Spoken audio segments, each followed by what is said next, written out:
The Duke of Montague had built his empire on control, controlling his emotions, his fortune, and every soul in his employ. But when he placed his beloved grandmother's care into the hands of a mysterious young woman with secrets in her eyes and gentleness in her touch, he discovered that the one thing he could never truly command was the treacherous territory of his own heart.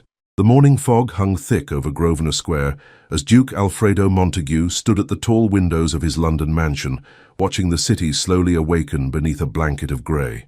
At 34, he was a man who commanded respect through presence alone, tall and imposing, with dark hair that showed the first distinguished threads of silver at his temples, and steel-grey eyes that missed nothing. His jaw was strong and decisive, his bearing that of a man born to authority and wealth beyond most people's comprehension. Alfredo had inherited the dukedom of Montague at the age of 25, along with vast estates, coal mines, shipping interests, and investments that spanned 3 continents. In the 9 years since, he had methodically expanded his holdings, turning an already impressive fortune into something approaching legendary status. Every decision was calculated, every risk carefully weighed, every aspect of his life organized with military precision. Control was not merely important to Alfredo, it was essential. It was the foundation upon which his entire existence rested, the principle that had guided him through the treacherous waters of high society, business dealings, and the constant parade of ambitious mothers seeking to marry their daughters to one of England's most eligible bachelors. Which was why the current situation troubled him so deeply. "Your Grace," came a soft voice from behind him, causing Alfredo to turn from his contemplation of the fog-shrouded square. Mrs. Pemberton, his housekeeper of 15 years, stood in the doorway with an expression that managed to convey both respect and barely contained worry. She was a woman of middle years, efficient and unflappable, who had never once failed to maintain the smooth operation of his household. The fact that she appeared distressed was itself cause for concern. "What is it, Mrs. Pemberton?" Alfredo asked, though he suspected he already knew the answer. "It's the Dowager Duchess, Your Grace," Mrs. Pemberton said carefully. "She's had another difficult night. Dr. Harrison was here until nearly dawn, and he's requested another word with you when convenient." Alfredo's jaw tightened imperceptibly. His grandmother, the formidable Dowager Duchess Eleanor Montague, had been the guiding force of his life since his parents' death in a carriage accident when he was 16. At 82, she remained sharp as a blade mentally, but her body was betraying her with increasing frequency. The episodes of weakness, the difficulty breathing, the nights when she couldn't rest, they were becoming more common and more severe. "Where is Dr. Harrison now?" Alfredo inquired. "In your study, Your Grace. He's been waiting for nearly an hour." Alfredo nodded curtly and strode from the morning room toward his private study, his mind already working through the implications of whatever news the physician might bring. Dr. Harrison was not a man given to dramatics or unnecessary alarm, which made his request for a private audience all the more ominous. He found the elderly doctor seated in one of the leather chairs facing Alfredo's massive mahogany desk, his medical bag at his feet, and his expression grave. Dr. Harrison had been the family physician for over 30 years, had delivered Alfredo himself, and was one of the few people in London who dared to speak plainly to the Duke of Montague. "Harrison," Alfredo said by way of greeting, settling himself behind his desk. "I trust you have news about my grandmother's condition." "I do, Your Grace, though I'm afraid it's not the news either of us would prefer to hear." Dr. Harrison leaned forward slightly, his weathered hands clasped before him. "The Dowager Duchess's heart is failing, not rapidly but steadily and irreversibly. She has perhaps 6 months, possibly less." The words hit Alfredo like a physical blow, though he allowed no emotion to show on his carefully controlled features. "What can be done?" "Very little, medically speaking," Dr. Harrison replied honestly.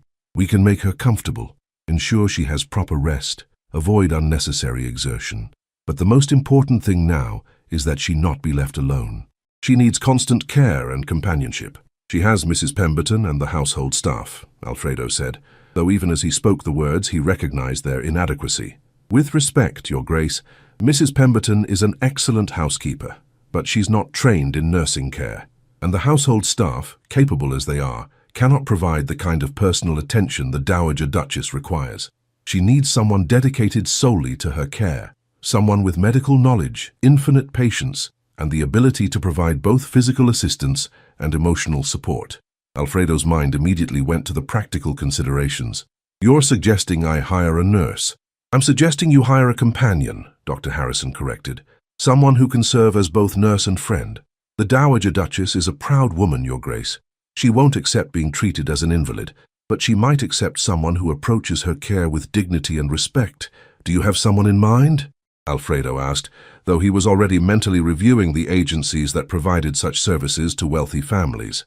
Dr. Harrison hesitated, which was unusual for a man who typically spoke with complete confidence.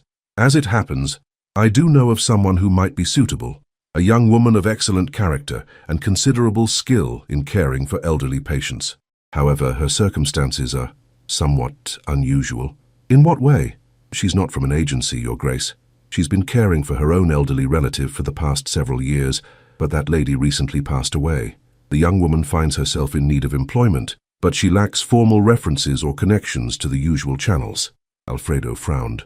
He was accustomed to dealing with established agencies, vetted servants with impeccable credentials, and lengthy histories of service to respectable families. The idea of hiring someone without proper references went against every instinct he possessed. What makes you believe she would be suitable? He asked. I attended her great-aunt during the final months of her illness, Dr. Harrison explained.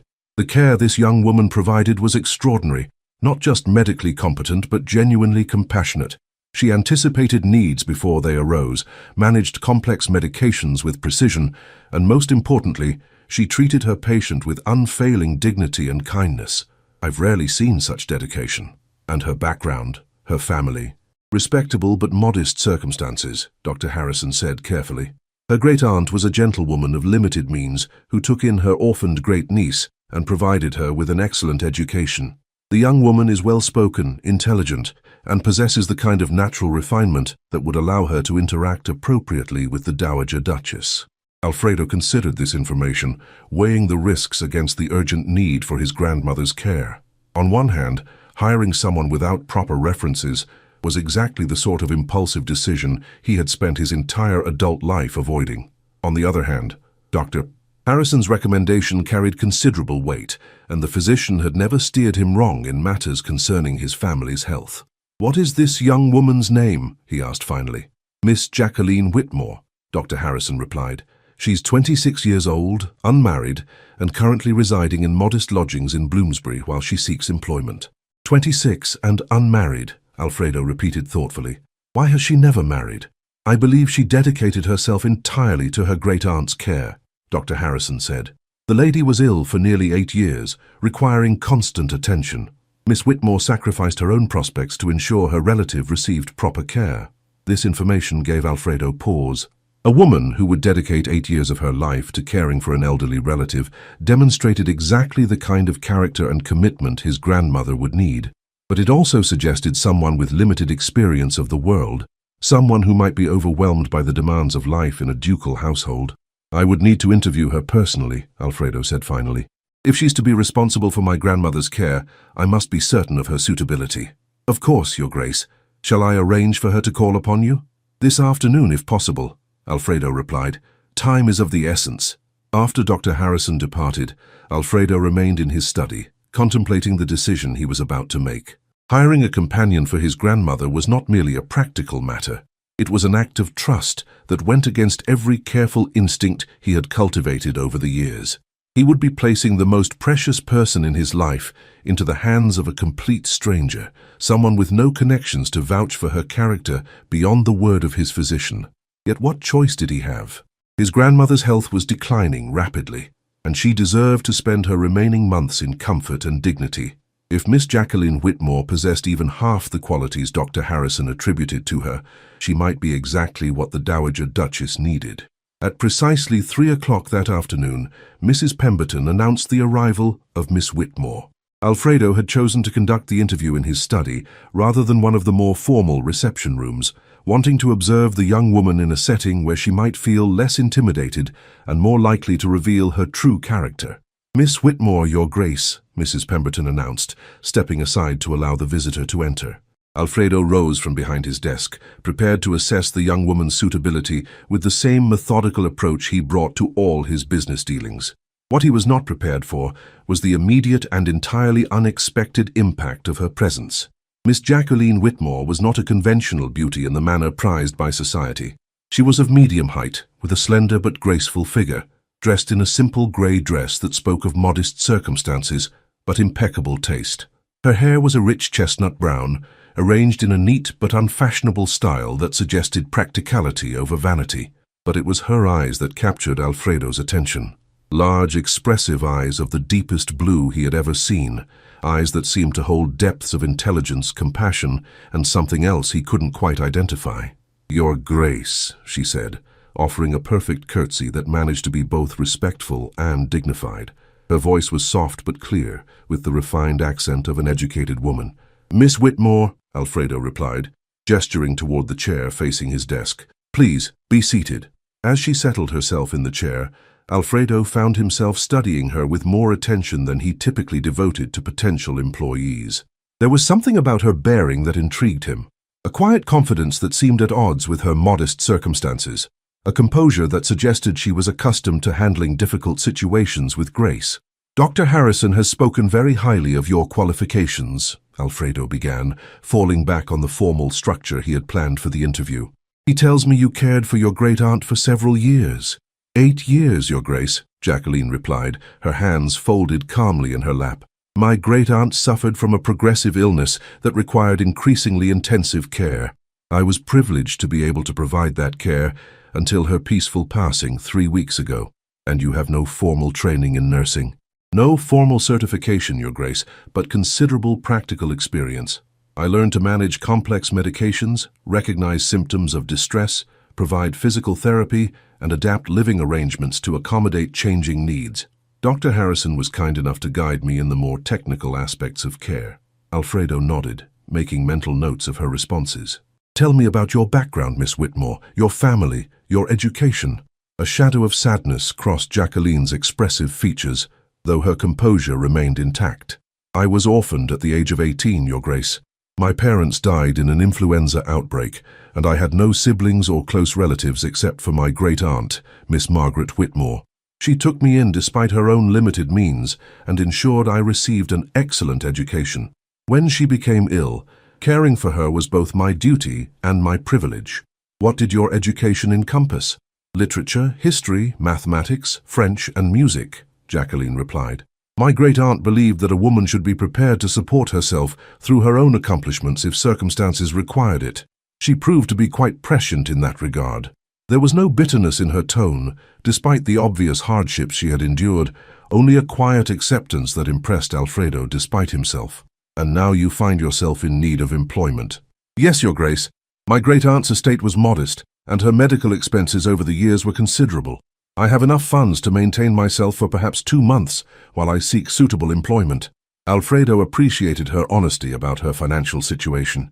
Many people in similar circumstances would have attempted to conceal their desperation, but Miss Whitmore stated the facts simply and without embarrassment. "Dr. Harrison has explained the nature of the position I'm seeking to fill," Alfredo said. "My grandmother, the Dowager Duchess, is in declining health and requires constant care and companionship. The role would be demanding, requiring both medical knowledge and considerable patience. I understand, Your Grace.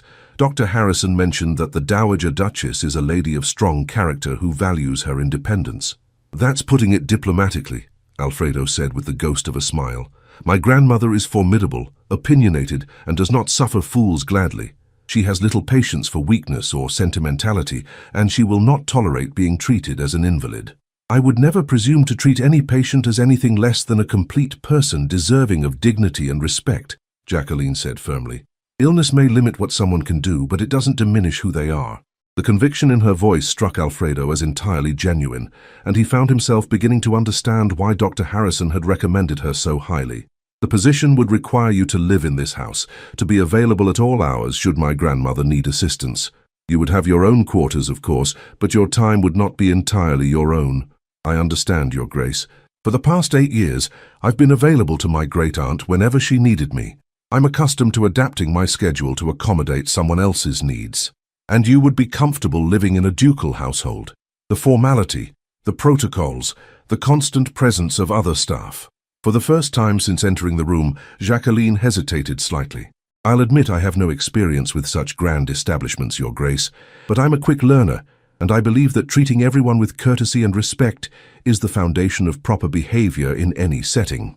Alfredo found himself impressed by her honesty about her inexperience, as well as her practical approach to overcoming it.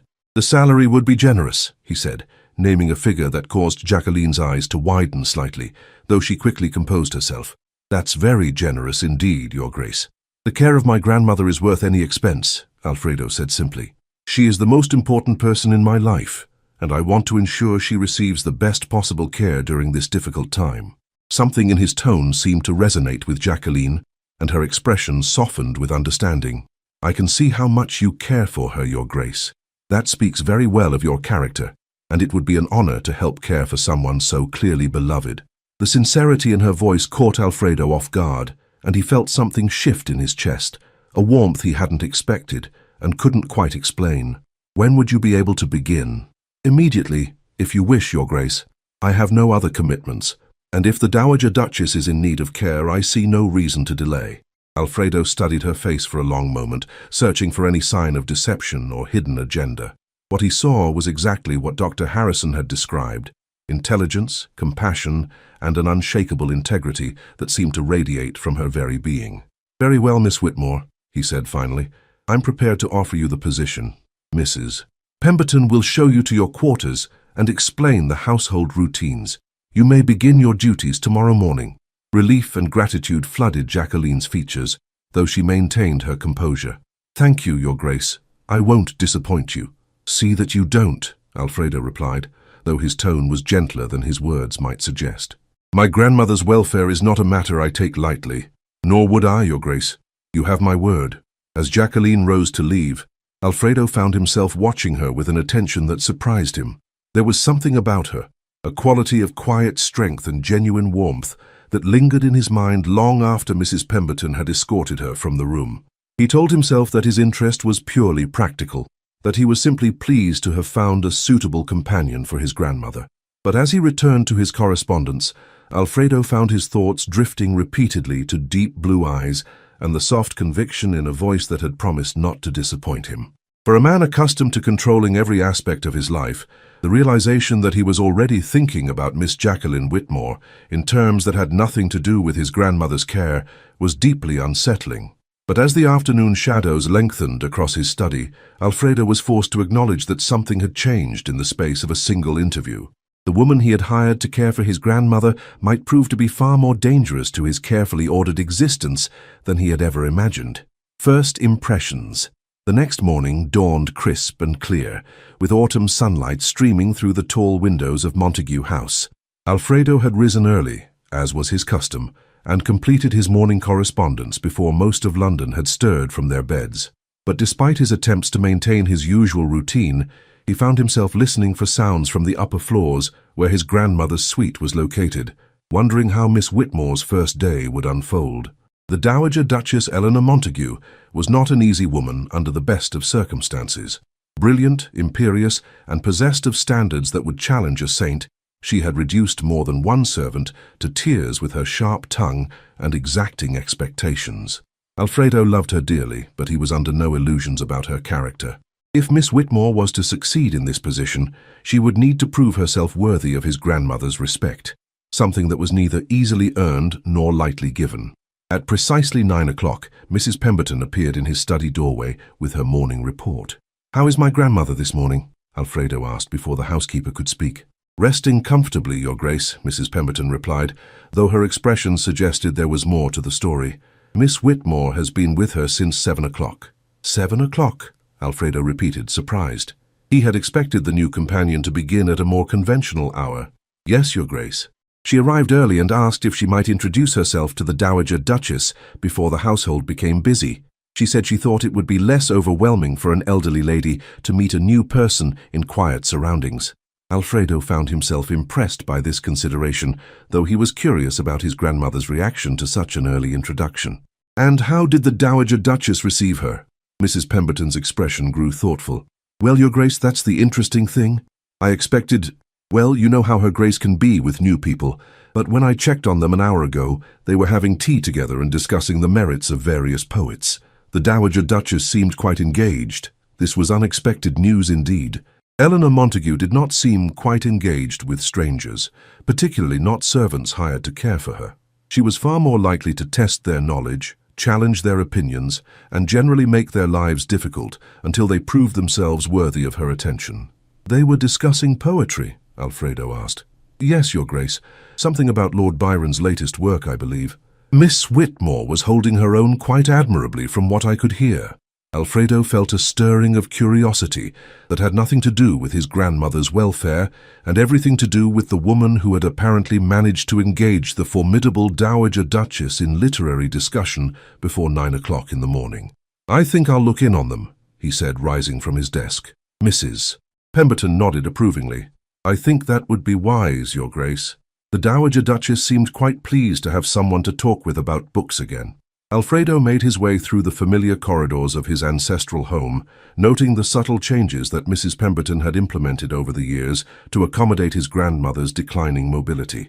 Handrails had been discreetly installed along the walls, carpets secured to prevent slipping, and furniture arranged to provide support and easy navigation.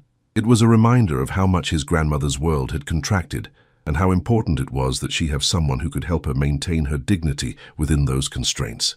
As he approached his grandmother's suite, he could hear voices through the partially open door, his grandmother's familiar aristocratic tones, and a softer voice that he recognized as Miss Whitmore's.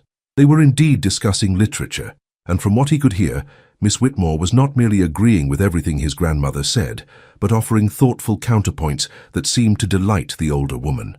"I maintain that Byron's romanticism, while undeniably powerful, lacks the intellectual rigor of Pope's satirical work," his grandmother was saying with obvious enjoyment. "I understand your point, Your Grace," came Miss Whitmore's measured response. "But surely the emotional truth that Byron captures has its own kind of rigor. The discipline required to distill complex feelings into verse that resonates with readers across all social classes suggests a different but equally valid form of intellectual achievement."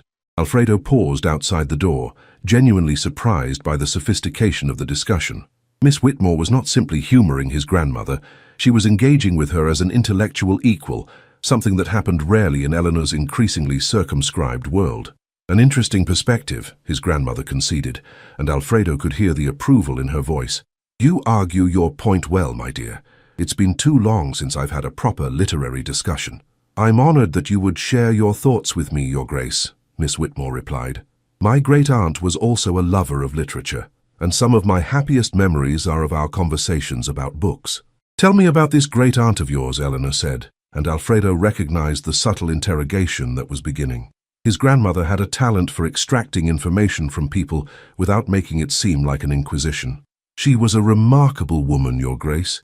Miss Margaret Whitmore. She never married, choosing instead to dedicate herself to scholarship and charitable works. She corresponded with some of the leading intellectual figures of her time and maintained one of the finest private libraries I've ever seen. And she raised you after your parents' death?" "She did, Your Grace. She said that education was the one thing that could never be taken away from a woman, and she was determined that I should be prepared for whatever life might bring." "Wise advice," Eleanor said approvingly. "Too many young women today are educated only in accomplishments designed to attract husbands. Your great-aunt understood that a woman needs resources of her own." "She did indeed, Your Grace. She often said that a woman should be able to support herself through her own abilities, not merely her connections or appearance." Alfredo found himself leaning closer to the door, fascinated by this glimpse into Miss Whitmore's background and character. The picture that was emerging was of a woman shaped by unusual circumstances and unconventional wisdom, someone who had been prepared for independence rather than dependence. "And now you find yourself putting that philosophy into practice," Eleanor observed. "Yes, Your Grace, though I'll admit that caring for you feels less like mere employment and more like a privilege. Dr. Harrison spoke so highly of your intelligence and character that I was quite nervous about meeting you." Eleanor's laugh was genuinely delighted. "Nervous? My dear girl, you've been holding your own in literary debate for the past hour. If you were nervous, you hide it remarkably well. Perhaps because you made me feel so welcome, Your Grace. It's clear that you're someone who values honest conversation over empty flattery." "Indeed I do," Eleanor said firmly. "I've had quite enough of people who tell me what they think I want to hear. It's refreshing to meet someone who speaks her mind." Alfredo chose that moment to knock gently on the doorframe and enter the sitting room. The scene that greeted him was one of comfortable companionship. His grandmother seated in her favorite chair by the window, looking more animated than he had seen her in months, and Miss Whitmore sitting nearby with a tea service between them and several books scattered on the small table at his grandmother's elbow. "Good morning, grandmother," he said, bending to kiss her cheek. "Miss Whitmore." "Alfredo, my dear boy," Eleanor said, her eyes bright with pleasure. "You've chosen excellently. Miss Whitmore and I have been having the most delightful conversation." "So I heard," Alfredo replied, glancing at Miss Whitmore, who had risen respectfully upon his entrance. "I hope you're finding everything satisfactory, Miss Whitmore." "Very much so, Your Grace," she replied. "The Dowager Duchess has been most kind in helping me understand her preferences and routines." "Preferences and routines," Eleanor snorted. "The girl makes it sound as though I'm some sort of exotic creature requiring special handling. We've been talking about books, Alfredo. When was the last time anyone in this house wanted to discuss literature with me?" Alfredo felt a pang of guilt at his grandmother's words. In his focus on business and the practical aspects of her care, he had perhaps neglected the intellectual stimulation that had always been so important to her. "I'm glad you're enjoying each other's company," he said sincerely. "More than enjoying," Eleanor said firmly. "Miss Whitmore has agreed to help me reorganize my library. Apparently, she has considerable experience in cataloging and maintaining book collections." Alfredo looked at Miss Whitmore with surprise. "You have experience with libraries?" "My great-aunt's collection, Your Grace," she explained. "She accumulated nearly 3,000 volumes over her lifetime, and maintaining proper organization was essential. I learned to catalog by author, subject, and date of publication, as well as to assess condition and recommend preservation measures." 3,000 volumes, Alfredo repeated, impressed despite himself. "That's a considerable collection for a private library." "It was her passion, Your Grace. She believed that books were the foundation of civilization, and she treated each one as a treasure to be preserved for future generations." "A woman after my own heart," Eleanor declared. "Alfredo, you must see Miss Whitmore's system for organizing books. She's shown me some preliminary ideas that are quite brilliant." Alfredo found himself genuinely curious about Miss Whitmore's organizational methods, though he told himself it was purely practical interest. A well-organized library would certainly benefit his grandmother, and if Miss Whitmore possessed skills beyond basic companionship, it only increased her value as an employee. "I'd be interested to hear your ideas, Miss Whitmore," he said. "Well, Your Grace," she began, moving to the bookshelf that lined one wall of his grandmother's sitting room, "I noticed that the current arrangement is primarily alphabetical by author, which is certainly logical. But for someone who enjoys browsing and discovering connections between different works, a subject-based organization might be more stimulating." She gestured toward the shelves as she spoke, her enthusiasm for the topic evident in her animated expression. "For instance, grouping all the romantic poetry together allows for easy comparison between different authors' approaches to similar themes, and placing historical works in chronological order can reveal how perspectives on events have evolved over time." Alfredo watched her explain her system, noting the way her face lit up when she discussed something she was passionate about. There was an intelligence and enthusiasm in her manner that was genuinely engaging, and he found himself listening not just to her words, but to the musical quality of her voice, the graceful gestures of her hands as she illustrated her points. "Show him the cross-referencing system you suggested," Eleanor urged. "Oh, that's probably too detailed to be of interest," Miss Whitmore said modestly. "On the contrary," Alfredo said, surprising himself with his eagerness to hear more. "I'm quite interested in efficient organizational systems." Miss Whitmore's cheeks flushed slightly at his attention, but she continued with growing confidence. "Well, I suggested creating a simple card catalog that would allow for multiple ways of finding books. Each book would have a card filed under author, another under subject, and a third under title. That way, if the Dowager Duchess remembers only part of a book's information, she could still locate it easily." "Brilliant," Eleanor declared. "Absolutely brilliant. Alfredo, this girl has a mind like a steel trap. You should see the way she's already memorized my medication schedule and anticipated my needs before I even realize I have them." Alfredo looked at Miss Whitmore with new respect. Organizational skills, intellectual curiosity, and the ability to anticipate needs. These were qualities that would serve his grandmother well, but they also suggested a level of competence that was rare in any field. "I'm impressed, Miss Whitmore," he said sincerely. "It seems Dr. Harrison understated your qualifications." "You're very kind, Your Grace," she replied. though he noticed she didn't deflect the compliment entirely. There was a quiet confidence about her that suggested she knew her own worth without being arrogant about it. "Kindness has nothing to do with it," Alfredo said. "I believe in recognizing competence when I see it." The conversation was interrupted by the arrival of Dr. Harrison, who had come for his regular morning check on the Dowager Duchess. Alfredo excused himself to allow the physician to conduct his examination, but not before noticing the easy way Miss Whitmore assisted with the medical routine, anticipating Dr. Harrison's needs, and helping his grandmother maintain her dignity throughout the process. As he returned to his study, Alfredo found his thoughts occupied not with the business correspondence awaiting his attention, but with the remarkable woman he had hired to care for his grandmother. Miss Jacqueline Whitmore was proving to be far more than he had expected, more intelligent, more capable, and more engaging than he had dared to hope. The realization that he was thinking about her in personal rather than professional terms was disturbing. Alfredo had built his life on careful control and rational decision-making. He did not allow emotions to cloud his judgment, particularly not emotions involving employees.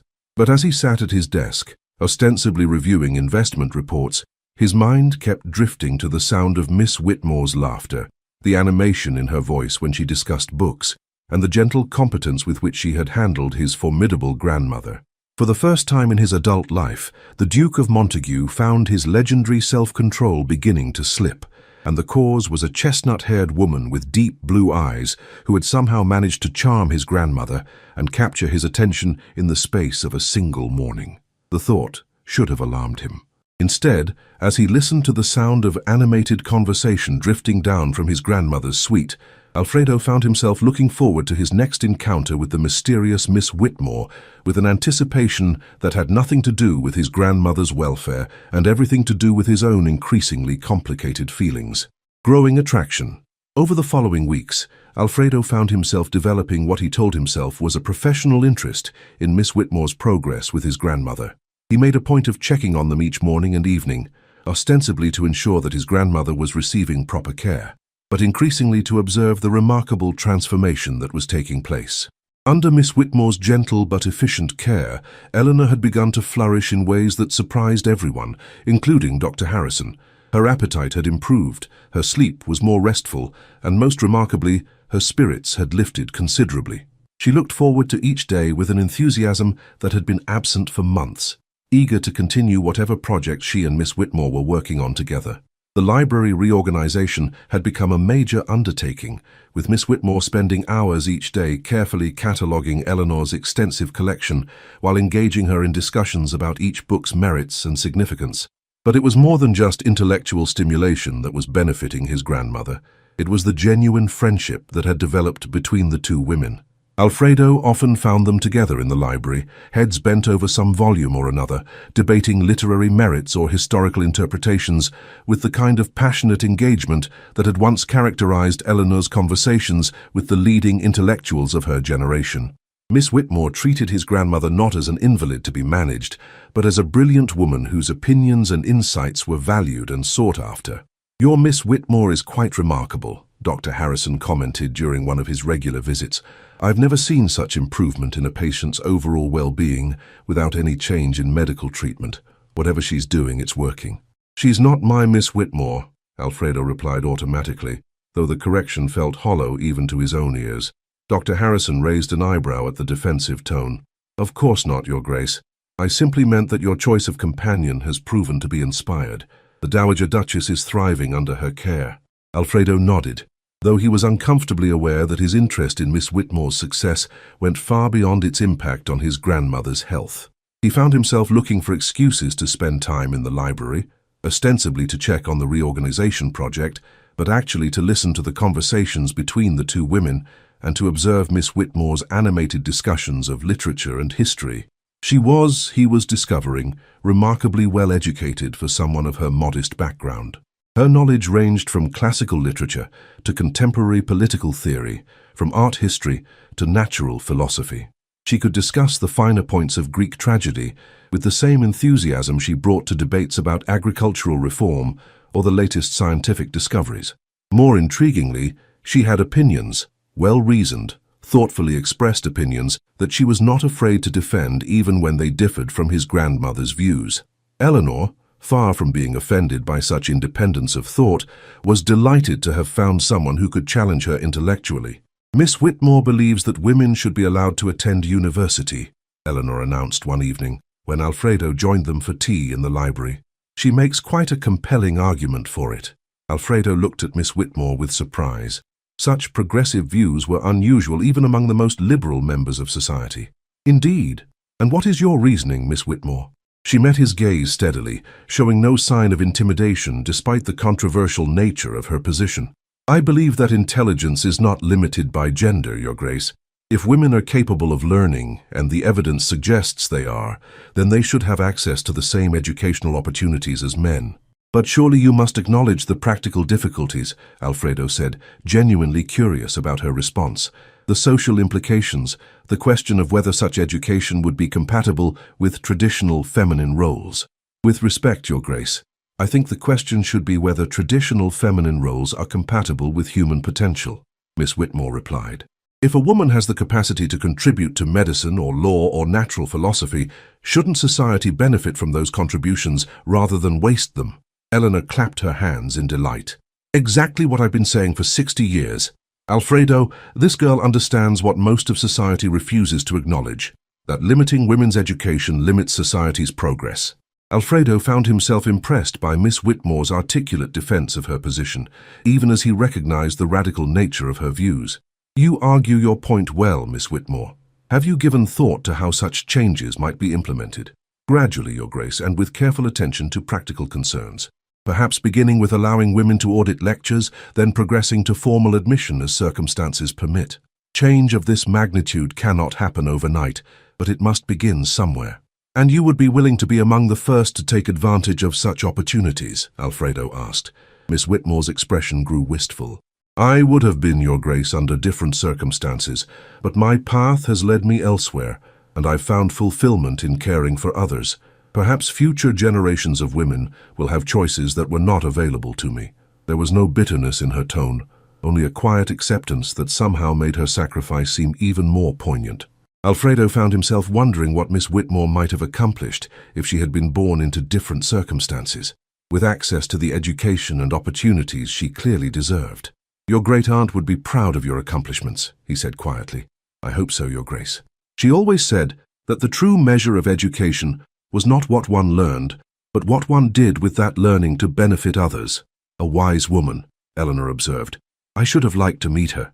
"She would have enjoyed knowing you, Your Grace," Miss Whitmore replied warmly. She had great respect for women who used their positions of influence to support worthy causes.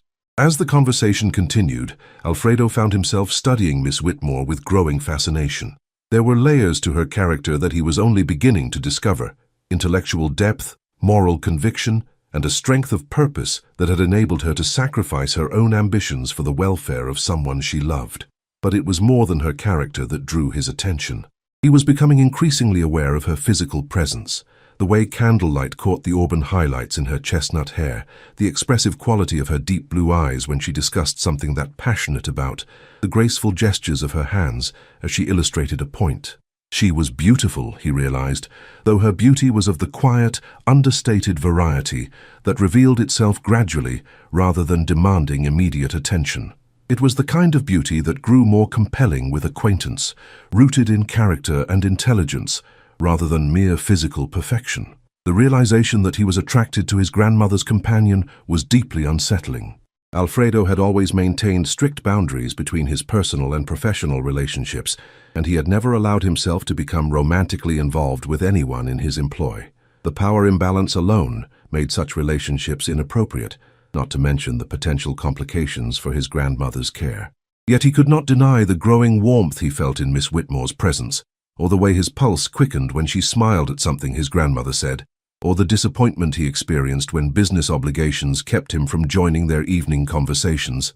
"You seem distracted lately, Alfredo," Eleanor observed one morning when he had been staring out the window instead of listening to her account of the previous day's library progress. "Distracted? I don't know what you mean, grandmother." Eleanor's sharp eyes missed nothing, and her expression suggested she was not fooled by his denial. "You've been wool-gathering for the past 10 minutes, while I've been telling you about Miss Whitmore's brilliant solution to cataloguing the poetry collection." Either you've developed a sudden disinterest in efficiency, or your mind is occupied with other matters. Alfredo felt heat rise in his cheeks, a reaction that only seemed to confirm his grandmother's suspicions. I apologize, grandmother. I was thinking about some business concerns. Business concerns, Eleanor repeated skeptically. How odd. I could have sworn you were thinking about something or someone much more pleasant than business. Before Alfredo could formulate a response, Miss Whitmore entered the room carrying a tea tray, her appearance providing a welcome distraction from his grandmother's uncomfortably perceptive observations. Good morning, Your Grace, she said to Alfredo with her usual warm smile. I hope you don't mind my joining you. The Dowager Duchess and I were planning to review the catalogue cards we completed yesterday. Not at all, Alfredo replied, though he was acutely aware of the way his grandmother was watching his reaction to Miss Whitmore's presence. I'd be interested to see your progress. Miss Whitmore moved to the small table where she had arranged several neat stacks of index cards, each filled with her precise handwriting. As she began to explain the system she had developed, Alfredo found himself focusing more on the musical quality of her voice than on the actual content of her words. Each card contains not only the basic bibliographic information, she was saying, but also a brief note about the book's condition and any special handling requirements. This way, the Dowager Duchess can make informed decisions about which volumes might need professional restoration. Very thorough, Alfredo managed, forcing himself to focus on the cards rather than the way Miss Whitmore's eyes lit up when she discussed her work. Miss Whitmore has also suggested that we create a separate catalogue of books that might be of interest to visiting scholars, Eleanor added. She believes that sharing knowledge is as important as preserving it. An admirable philosophy, Alfredo said, looking at Miss Whitmore with genuine admiration. You seem to have thought of everything. I've had excellent guidance from the Dowager Duchess, Miss Whitmore replied modestly. Her knowledge of the collection's history and significance has been invaluable. Nonsense, Eleanor said firmly. The girl is being modest. She's brought fresh perspective and innovative thinking to a project that had been overwhelming me for years. As the morning progressed, Alfredo found himself drawn into the discussion of library organization with an enthusiasm that surprised him. He had always appreciated efficiency and good organization, but there was something about Miss Whitmore's passionate commitment to preserving and sharing knowledge that made the project seem like more than mere household management.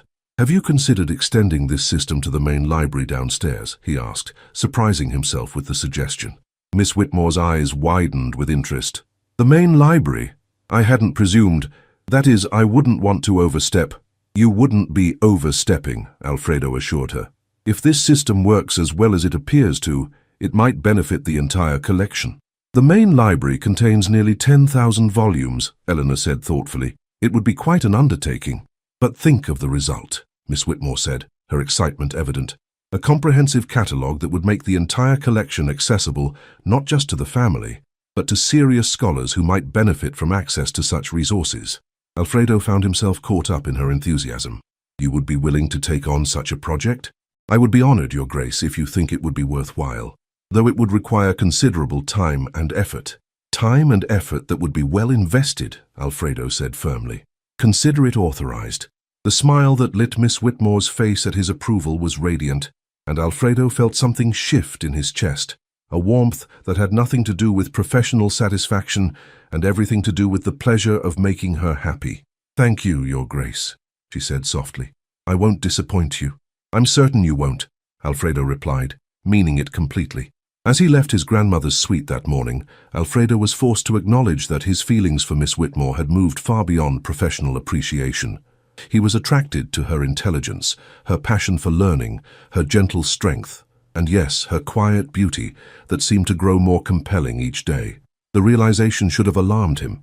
Instead, as he made his way to his study, Alfredo found himself wondering what it would be like to court Miss Jacqueline Whitmore properly, not as an employer to an employee, but as a man to a woman he was coming to care for deeply. The thought was both thrilling and terrifying, representing as it did a complete departure from the careful control that had governed his life for so many years. But as he settled at his desk and tried to focus on his correspondence, Alfredo could not shake the feeling that Miss Whitmore was worth any risk, any departure from his usual caution. For the first time in his adult life, the Duke of Montague was contemplating the possibility that there might be something more important than control, and that something was love. The turning point. The autumn days grew shorter and cooler, but inside Montague House there was a warmth and energy that had been absent for years. Miss Whitmore's presence had transformed not just Eleanor's daily routine, but the entire atmosphere of the household. Staff members who had grown accustomed to moving quietly through the corridors now found themselves smiling as they went about their duties, buoyed by the sound of laughter and animated conversation that frequently drifted from the library. Alfredo had authorized the expansion of the cataloging project to include the main library, a decision that had given Miss Whitmore access to nearly every corner of his ancestral home. He told himself that his frequent visits to check on her progress were motivated by professional interest, but he was increasingly aware that his true motivation was simply the pleasure of her company. She had a way of making even the most mundane aspects of library organization seem fascinating, explaining the historical significance of various volumes or sharing interesting discoveries she had made among the collection. Her enthusiasm was infectious, and Alfredo found himself looking forward to these conversations with an anticipation that had nothing to do with books and everything to do with the woman discussing them. "Your Grace," Miss Whitmore said one afternoon, as he found her working in the main library, surrounded by neat stacks of books and index cards, "I've made the most remarkable discovery." She was kneeling on the floor beside a low shelf, her simple grey dress spread around her in a way that somehow managed to be both practical and graceful. Her hair had come slightly loose from its pins during her work, and there was a smudge of dust on her cheek that she seemed unaware of. Alfredo found the sight utterly charming. "What have you discovered?" he asked, moving closer to see what had captured her attention. "A first edition of Mary Wollstonecraft's A Vindication of the Rights of Woman," she said, her voice filled with reverence as she carefully lifted the volume, "and it appears to be signed by the author herself." Alfredo knelt beside her to examine the book, acutely aware of her proximity and the faint scent of lavender that seemed to cling to her hair. "That would be quite valuable," he said, though his attention was more focused on the way her eyes sparkled with excitement than on the book itself. "Valuable beyond measure," Miss Whitmore agreed. "This work was revolutionary when it was published. Wollstonecraft argued that women deserved the same educational opportunities as men, that they were capable of reason and intellectual achievement if given the chance to develop their minds. Ideas that you clearly share," Alfredo observed, remembering their earlier conversation about women's education. "I do," Miss Whitmore said firmly, "though I suspect such views make me rather radical by most people's standards."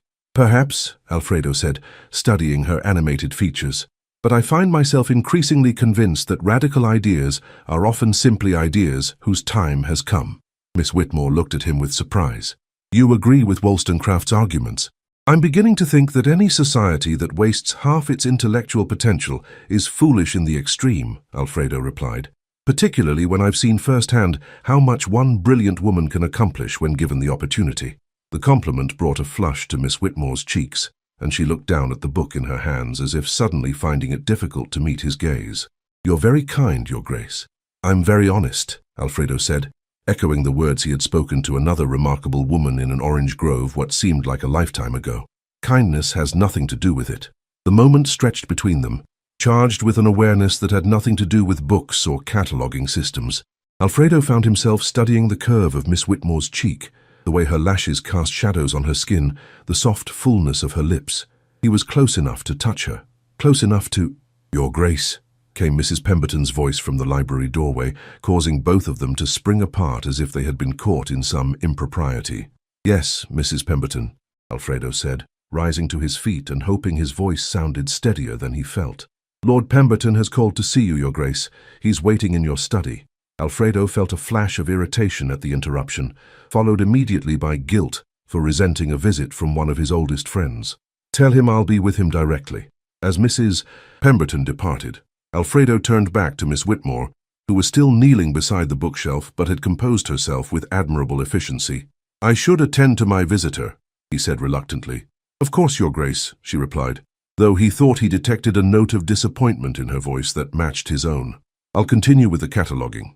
Alfredo made his way to his study, his mind still occupied with the moment that had just passed between them.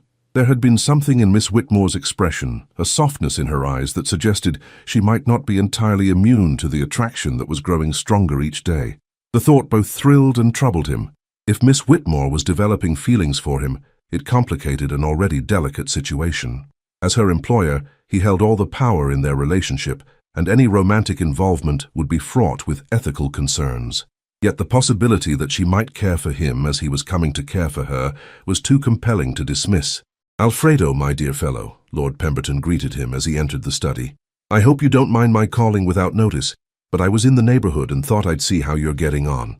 "Always welcome, Charles," Alfredo replied, though he was still distracted by thoughts of Miss Whitmore. "What brings you to this part of town?" "Actually, I was hoping to speak with you about a rather delicate matter," Pemberton said, his expression growing serious. "It concerns your grandmother's companion, Miss Whitmore." Alfredo felt a chill of apprehension. "What about Miss Whitmore?" "Well, it's rather awkward, but I feel I must tell you what I've heard. There's been some talk in certain circles about your household, specifically about the young woman you've employed to care for the Dowager Duchess." "What sort of talk?" Alfredo asked, his voice carefully controlled despite the anger that was beginning to build. "Nothing specific, you understand, but there are those who question the wisdom of employing someone without proper references or connections.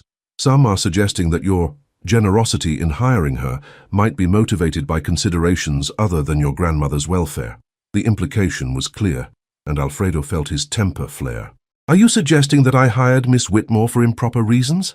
"Good God, no," Pemberton said hastily, clearly alarmed by the dangerous edge in Alfredo's voice. "I would never suggest such a thing. I know you too well to believe you capable of anything improper. But you know how society gossips, especially when it concerns someone of your position and an unmarried woman of uncertain background."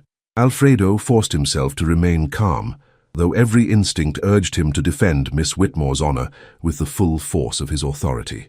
Miss Whitmore was recommended by Dr. Harrison based on her exceptional qualifications and character. "Her care of my grandmother has been exemplary in every respect." "I'm sure it has," Pemberton said soothingly, "and I'm certain Miss Whitmore is everything you believe her to be. But perception can be as damaging as reality in our circles, and I thought you should be aware of what's being whispered." "Who exactly is doing this whispering?" Alfredo asked, his tone suggesting that whoever was responsible would face consequences. "No one of any real importance," Pemberton assured him. "Lady Thornfield and her circle mostly. You know how she delights in finding fault with others' arrangements." Alfredo did indeed know Lady Thornfield, a bitter woman whose own scandals had been conveniently forgotten by society, but who took particular pleasure in manufacturing controversies about others. The fact that she was targeting Miss Whitmore filled him with protective fury. "Lady Thornfield is welcome to her opinions," Alfredo said coldly. "They are of no consequence to me or to my household arrangements." "Of course not," Pemberton agreed quickly. "I simply thought you should be prepared, in case the gossip spreads beyond her immediate circle. Perhaps if Miss Whitmore were to be seen in more conventional circumstances, chaperoned visits to appropriate social functions, that sort of thing, it might quiet the talk." The suggestion was well-meaning, but it revealed a fundamental misunderstanding of the situation. Miss Whitmore was not a member of society seeking to establish her reputation. She was a working woman whose livelihood depended on her employment. Dragging her into social situations where she would be scrutinized and judged seemed both cruel and pointless. "Miss Whitmore's position is that of a companion and nurse," Alfredo said firmly. "She has no need of social validation from people who have never met her and know nothing of her character." "Quite right," Pemberton said, though his expression suggested he thought Alfredo was being naive about the potential consequences of ignoring society's opinions. "I simply wanted you to be aware of the situation." After Pemberton departed, Alfredo remained in his study, wrestling with the implications of what he had learned. The gossip itself was merely an annoyance, but it highlighted the precarious nature of Miss Whitmore's position. As long as she remained in his employ, she would be vulnerable to exactly this sort of speculation and innuendo. The realization crystallized a decision that had been forming in his mind for weeks. If he truly cared for Miss Whitmore, and he was forced to acknowledge that he did, deeply and completely, then he needed to offer her something more than employment. He needed to offer her the protection of his name and position, the security that would come with being his wife rather than his employee. The thought of marriage, which had seemed impossible just months ago, now felt not only possible but inevitable. Miss Whitmore had become essential to his happiness in ways that had nothing to do with his grandmother's care and everything to do with her own remarkable qualities. Her intelligence challenged him, her compassion inspired him, and her presence had brought a warmth to his life that he had never realized was missing. But would she accept such an offer? The gulf between their social positions was vast, and she might well believe that any proposal from him was motivated by pity or mere physical attraction rather than genuine love and respect. He would need to approach the matter with delicacy, ensuring that she understood his feelings were sincere and that any decision she made would be freely chosen. That evening, Alfredo found himself pacing his study, rehearsing various approaches to a conversation that would determine the course of both their lives. He was still wrestling with the problem when Mrs. Pemberton appeared in his doorway with an expression of concern. "Your Grace, I'm sorry to disturb you, but there's been an incident with the Dowager Duchess." Alfredo's blood ran cold. "What sort of incident?" "She's had another episode, Your Grace. Miss Whitmore is with her now, and Dr. Harrison has been sent for, but—" Mrs. Pemberton's voice trailed off, her distress evident. Alfredo was already moving toward the door. "How bad is it?" "Quite serious, I'm afraid, Your Grace. Miss Whitmore managed the immediate crisis admirably, but the Dowager Duchess is very weak." Alfredo took the stairs 2 at a time, his heart pounding with fear and dread. He found his grandmother's suite filled with quiet activity, Miss Whitmore moving efficiently between the bedside and a small table where medications were arranged, her face pale but composed as she monitored Eleanor's breathing and pulse. "How is she?" Alfredo asked quietly, not wanting to disturb his grandmother if she was sleeping. "Stable for now," Miss Whitmore replied, her voice steady, despite the obvious strain she was under. "Her heart rhythm became very irregular about an hour ago, and she had difficulty breathing. I was able to administer the medication Dr. Harrison prescribed for such episodes, and she's resting more comfortably now." Alfredo moved to his grandmother's bedside, noting her pallor and the fragile quality of her breathing. She looked smaller somehow, more vulnerable than he had ever seen her. "You handled this well," he said to Miss Whitmore, meaning it completely. "Thank you." "It's what I'm here for, Your Grace," she replied, though he could see the emotional toll the crisis had taken on her. She was frightened, which made it worse. "I think she understands that her time is growing short." The simple statement hit Alfredo like a physical blow. He had known intellectually that his grandmother was dying, but seeing her so fragile and vulnerable made the reality impossible to ignore. "Dr. Harrison should be here soon," Miss Whitmore continued, "but I think it might be wise to prepare for the possibility that there will be more episodes like this one." Alfredo nodded, unable to trust his voice. The thought of losing his grandmother was devastating enough, but the realization that he might also lose Miss Whitmore, that her employment would end when Eleanor's life did, was almost unbearable. "Alfredo," came a weak voice from the bed. "I'm here, grandmother," he said, taking her frail hand in his. Eleanor's eyes opened, focusing on his face with effort. "Good. I wanted to tell you, Miss Whitmore saved my life tonight. Without her quick thinking and steady hands, I would not have survived that episode." "I know, grandmother. Rest now." "No, listen to me," Eleanor said with a flash of her old authority. "This girl is extraordinary, Alfredo. Don't let her slip away when I'm gone. Promise me." The directness of the request caught Alfredo off guard, but before he could respond, Dr. Harrison arrived, bringing with him the bustle of medical attention that pushed personal concerns into the background. As the physician examined Eleanor and consulted with Miss Whitmore about the evening's events, Alfredo found himself watching the woman who had become so central to his life. She answered Dr. Harrison's questions with precision and clarity, demonstrating a medical knowledge that impressed even the experienced physician. "Excellent work, Miss Whitmore," Dr. Harrison said finally. "Your quick response almost certainly prevented a much more serious outcome. The Dowager Duchess is fortunate to have someone so capable caring for her." "Thank you, Doctor," Miss Whitmore replied, though Alfredo could see the exhaustion in her face. "Will there be anything else I should watch for tonight?" "I think the immediate danger has passed, but someone should stay with her." "Are you prepared to do that?" "Of course," Miss Whitmore said without hesitation. "I'll remain here." After Dr. Harrison departed, Alfredo lingered in his grandmother's sitting room while Miss Whitmore settled herself in a chair beside the bed, prepared for a long night of vigilance. The sight of her quiet dedication, her willingness to sacrifice her own comfort for his grandmother's welfare, only strengthened his resolve. "Miss Whitmore," he said quietly, "you should try to rest. I can stay with her for a while." "Thank you, Your Grace, but I'm not tired," she replied, though the shadows under her eyes suggested otherwise. "Besides, I know her medications and what to watch for. It's better if I stay." "You can't care for her properly if you exhaust yourself," Alfredo pointed out gently. Miss Whitmore looked at him with a small smile. "Your concern is appreciated, Your Grace, but I've sat through many long nights, I know my limits. The quiet strength in her voice, the calm acceptance of duty and sacrifice, crystallized everything Alfredo had been feeling into a moment of perfect clarity. This woman, intelligent, compassionate, utterly selfless in her devotion to those she cared for, was exactly who he wanted to spend his life with. Jacqueline, he said softly, using her given name for the first time. She looked up at him in surprise, her deep blue eyes wide in the lamplight. When this crisis has passed, he continued, there's something important I need to discuss with you. Something that has nothing to do with my grandmother's care and everything to do with my own feelings. Understanding dawned in her expression, followed quickly by something that might have been hope. Your Grace, Not now, Alfredo said gently. Now your attention belongs to my grandmother, as it should. But soon, I hope you'll allow me to tell you how much you've come to mean to me. Miss Whitmore's cheeks flushed pink, but she met his gaze steadily. I would be honored to listen to whatever you wish to tell me, Your Grace. The promise in her words, the warmth in her eyes, gave Alfredo hope that his feelings might not be entirely one-sided.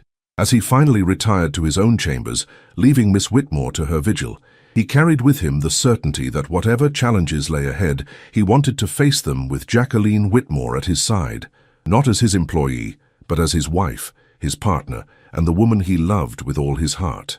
The Duke of Montague, who had spent his entire adult life maintaining perfect control over his emotions and circumstances, was finally ready to surrender that control to love, and for the first time in years, the prospect of the unknown future filled him not with anxiety, but with anticipation for the happiness that awaited him if he was brave enough to claim it.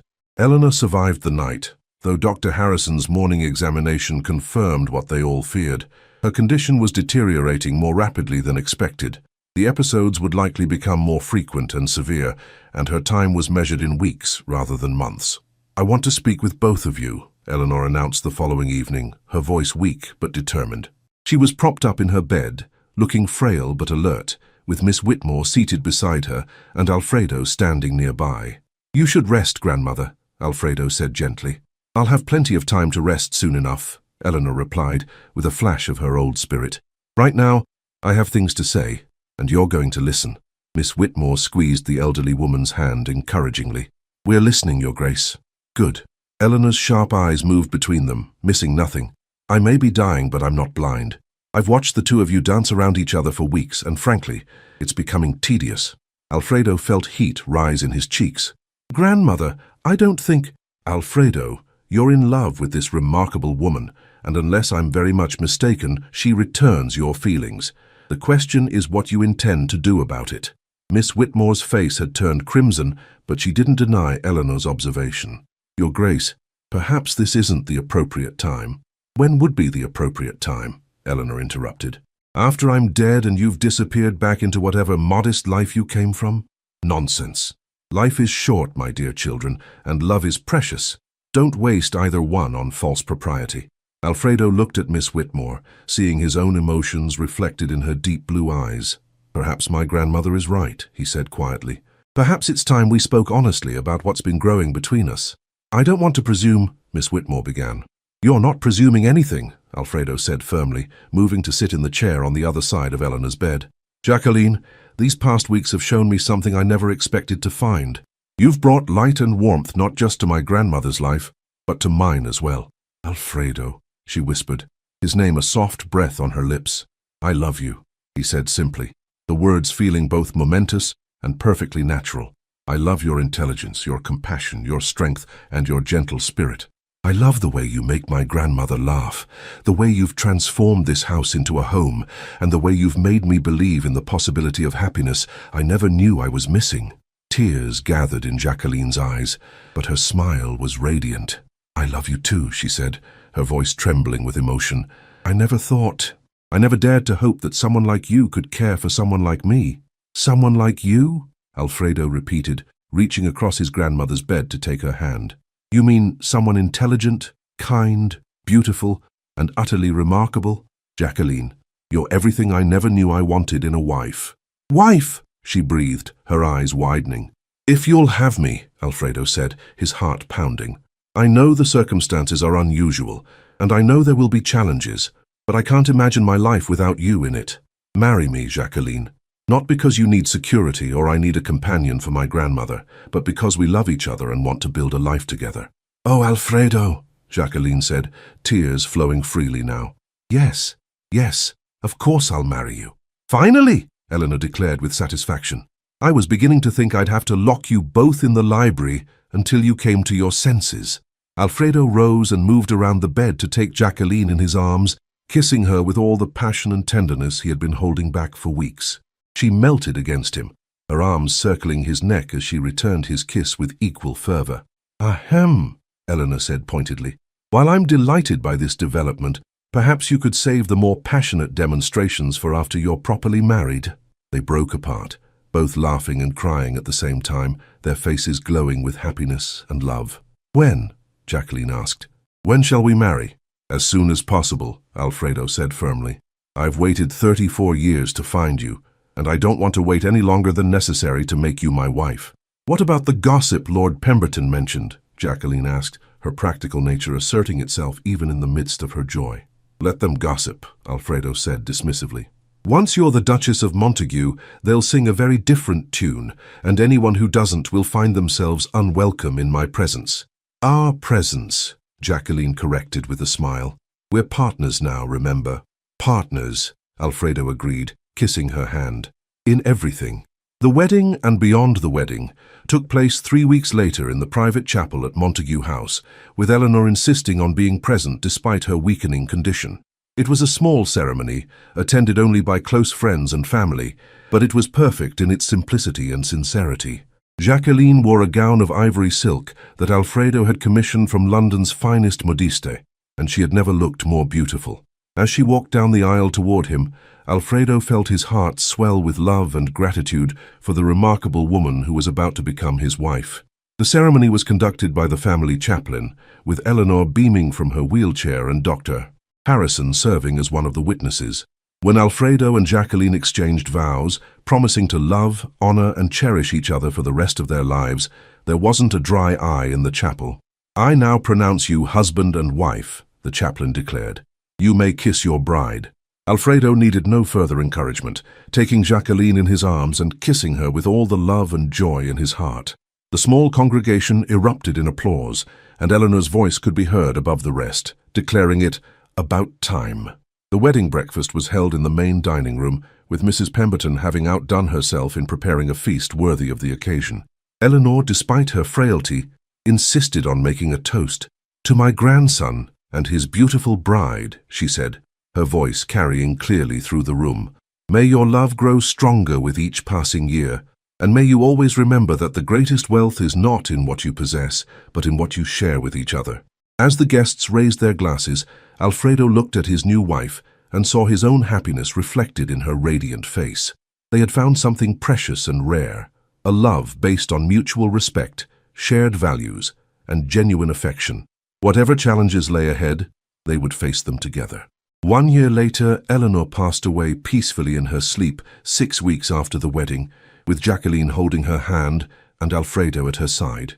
Her final words were of gratitude for the happiness she had witnessed and her confidence that her grandson had found his perfect match. Now, 1 year later, Alfredo stood in the library where he had first begun to fall in love with his wife, watching as she worked on the final stages of the cataloging project that had brought them together. But she was not alone. In her arms was their 3-month-old daughter, little Eleanor, named for the remarkable woman who had brought them together. "She's going to be as brilliant as her mother," Alfredo said, approaching to kiss both his wife and daughter.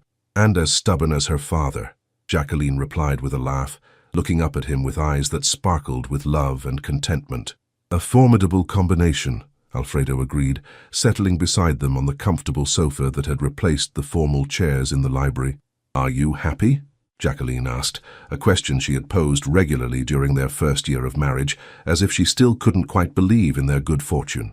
"Completely," Alfredo replied, meaning it with every fiber of his being. "You've given me everything I never knew I wanted. Love, laughter, purpose, and now this beautiful daughter. How could I be anything but happy?" "I love you," Jacqueline said softly, the words as meaningful now as they had been the first time she spoke them. "And I love you," Alfredo replied, kissing her tenderly. "My brilliant, beautiful, remarkable wife." As they sat together in the library, surrounded by the books that had first revealed Jacqueline's extraordinary mind, with their daughter sleeping peacefully in her mother's arms, Alfredo reflected on the journey that had brought them to this moment of perfect contentment. He had begun as a man who believed that control was everything, that emotions were weaknesses to be managed and contained. But Jacqueline had taught him that the greatest strength came not from controlling life, but from embracing it fully, with all its risks, uncertainties, and magnificent possibilities. Their love story had proven that sometimes the most unexpected arrangements could lead to the most extraordinary happiness, and that true partnership was built not on social conventions or practical considerations, but on mutual respect, shared dreams, and the courage to trust another person with your heart. The story of Duke Alfredo and Jacqueline Whitmore proves that true love knows no social barriers when built on mutual respect, shared values, and genuine admiration. They discovered that the greatest wealth lies not in what we possess, but in what we share with those we love. Their union demonstrates that sometimes the best decisions come from the heart, and when we find our soulmate, it's worth risking everything for the happiness that only true love can provide. May their story inspire everyone to believe that love can flourish in the most unexpected places, and that true nobility lies not in the title we carry, but in the kindness we show and the love we offer to the world. Subscribe for more enchanting historical romances that will sweep you off your feet. From passionate dukes to mysterious ladies, from forbidden love to happily ever after, discover stories that prove true love conquers all. Hit that subscribe button and join our community of romance lovers. Don't miss out on your next favorite love story.